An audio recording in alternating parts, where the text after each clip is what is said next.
Hi guys, my name is Maureen and I will be sharing some very insightful information with us about some mental health conditions that are not very popular in Africa, especially in Nigeria. I'm Nigerian, so I would know about it because I only just recently found out about it myself.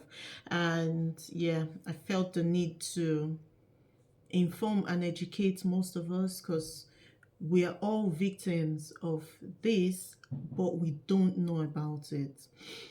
So yeah, in Nigeria, the men they pay bride price to get married to their women, and as such, they feel that I don't know, for some reason they feel overly entitled. It's just like going to the shop to purchase food, drinks, and stuff. And yeah, it's yours. You can actually do whatever you want to do with it. And yes, that's how the men actually visualize their women in Nigeria. Well, not all, but majority of them. And yet, because of this fact, many women are victims. Many women die of depression, anxiety. Many people don't even know what they're going through. They just know that for some reason their husbands, their wives don't like them, don't care about them, yeah, about their feelings and stuff. And this is actually vice versa because in some homes the women are the ones in charge.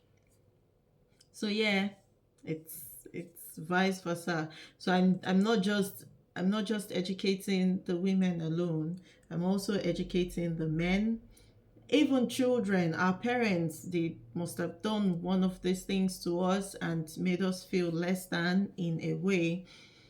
But yeah, that's it. So I will dive right in to help us recognize the traits of these mental health conditions. And the first one I'm starting with is the narcissistic personality disorder. I know many of us must have heard, oh, he's a narcissist, she's a narcissist, they're all narcissists. But what is a narcissist and who is a narcissist?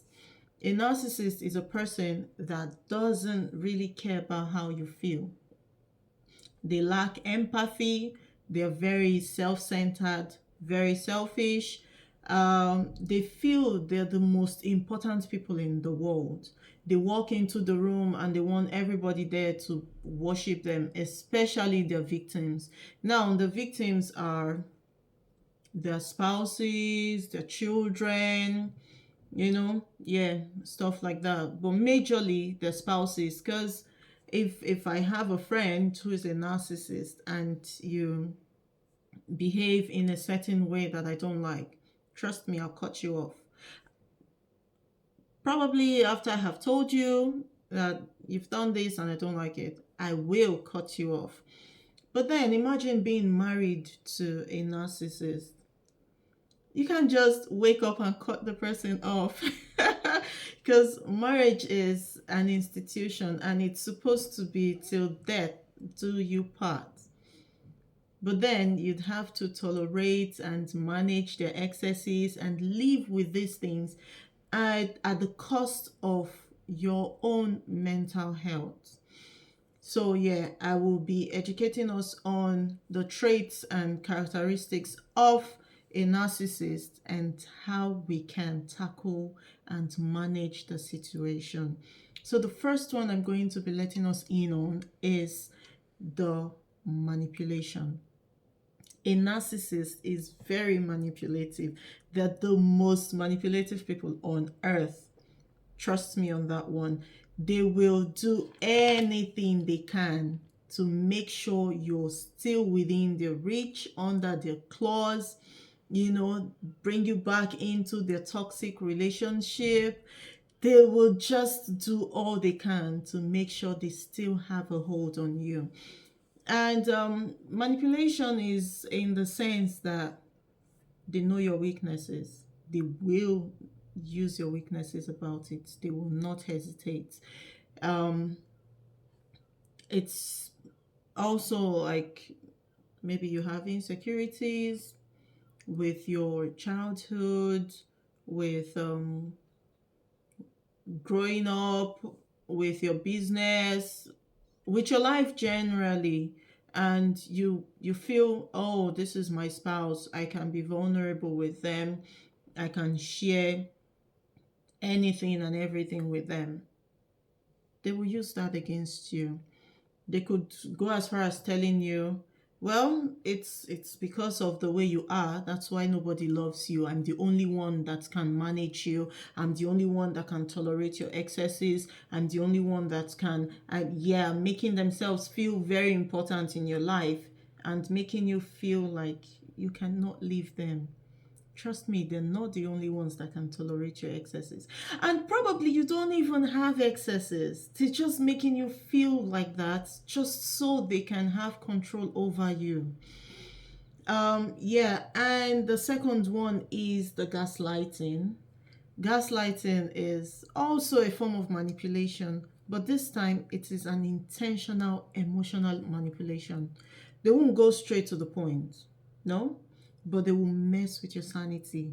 They'll try to make you feel like you're insane. Like, when did this happen? How am I not aware of it? Yeah, and these traits, how they exhibit these traits is they'll tell you, oh, I was just joking with you when I made that statement. Why are you taking things so far? Why are you overreacting? Was it not, or rather, is it because of what I just said? That's why you're reacting this way? Or I was just pushing to know how you're going to react, you know? Yeah, it's just it's like them insulting you and expecting you not to fight back or confront them. And the moment you do, it means you're overreacting. Yeah, that's a narcissist right there. So I'm just trying to let us recognize their traits to know how we can curtail their excesses, either manage them or pack your bags and leave. So criticizing is another way to identify a narcissist. Everything you do, everything, I mean literally everything, to the way you breathe, is not good enough for them. You could be breathing without sound and they'd ask you, why are you breathing silently? You could be breathing with sound and they'd ask you, why are you breathing so loud?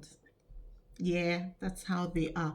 They criticize everything you do. You want to start a business, they will give you 1,001 reasons why you shouldn't go through with it. As far the business idea did not come from them. As long as they don't have a share in that business, nope, they won't let you do it. They would feel threatened because the moment you start doing the business and you start excelling in it, they think they can't have a hold of you anymore. They think they can't control you anymore. Yeah. Also with going to the gym, it's not just being successful that scares them. Imagine wanting to go to the gym and keeping fit.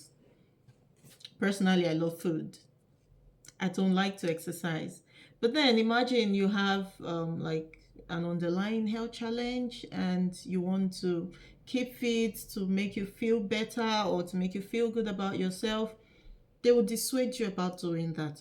They tell you, oh, you like eating McDonald's too much, or you after going to work out, you'd come back home having like 5 wraps of akbu or something, just to make you feel bad about yourself, to make you feel less than. And then when you sit, you think you'd have low self-esteem and you wouldn't want to go through with it. That's their plot. That's how they criticize everything you do. They are never supportive. They would never support you from pursuing your dream, just so that you're always dependent on them.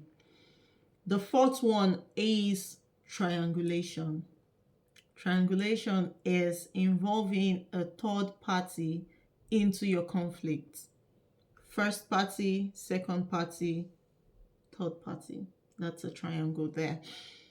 Now, a narcissist will involve a third party just to validate their own opinion. No, they're not involving the third party to maybe settle the issue or something. No, they're involving the third party to validate what they stand on, their opinions. They want their opinions to stand. So they would go behind your back. They usually go to people you would respect, people you love, people you cannot talk bad about, people that would say A and you trust and believe whatever it is they say. They'll go to them, they will play the victim card, tell them the situation, but not exactly how it happened. They will paint themselves as victims, and when the third party is involved, they wouldn't even give you the chance to speak, especially women in Nigeria. When there's a third party involved in any conflict, the women are always wrong. To tell you to pray for your man, to do this, to do that, you should be submissive, you should, yeah. But then they forget that an action is what triggers a reaction, you know. But so as far as the narcissist has reported first, yeah, they become the victim. So they play that card, that triangulation card, to just also keep you within their reach, you know. So the fifth one is hovering. This one, they do it all the time. Trust me, I know.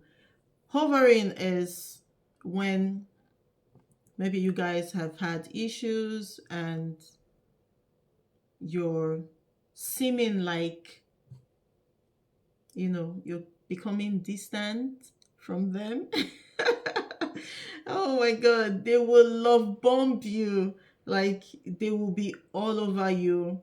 They could even fake a genuine apology, like apologize to you in a very genuine way. You would think, oh my God, this person is innocent. Why am I even acting this way? Yeah, you begin to doubt yourself with the amount of love and attention that they will bomb you with. Oh my God, it's very funny. Yeah, so they will love bomb you into making you think that they are very sorry about their actions. But no, that's just another way to make you feel wanted so you would stay, and they continue using you for their selfish gain. Yeah, that's what a narcissist does. And the last one is the silent treatment and the passive aggression. Silent treatment, oh, they're very good at that. They hold a grudge. They will keep malice with you. But then when they're doing that, they would first of all make you feel like you're not loved. Nobody loves you, nobody cares about you. You already feel that way.